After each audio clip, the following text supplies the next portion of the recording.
Moscow's cynical and false reiteration of the message that there are no Russian troops in Donbass have achieved a ludicrous character. First, in Budapest, Kremlin's chief propagandist commented the situation around the Debaltseve pocket.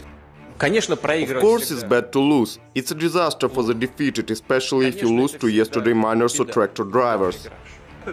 At the same time, numerous selfies of the so-called tractor drivers and miners of Buryat, Kalmyk and Chechen ethical background flooded the internet. Moscow didn't explain how this could have happened, just as it didn't explain the presence of Soviet soldiers during the Spanish Civil War.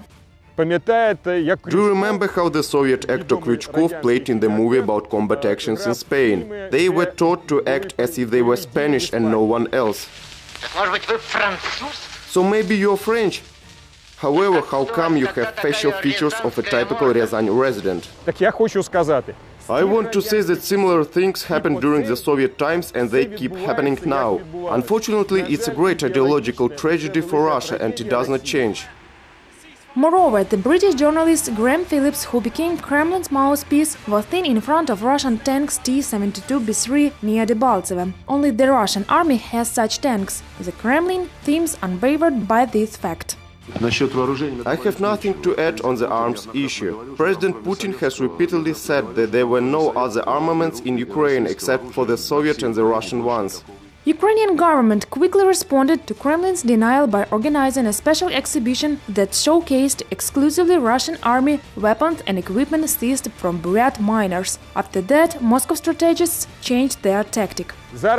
Now Russian armed forces are staying in the second tier in the rear. Therefore, it's difficult to capture the whole unit. They place local separatists in front of them. They also send well-trained mercenaries ahead. The Russians stay behind them. They operate a sophisticated technology and fix heavy weapons because it's impossible to prepare mechanics so quickly. We believe that supplying military equipment to the conflict zone violates the laws of the European Union. However, only material evidence can be the proof, nothing else.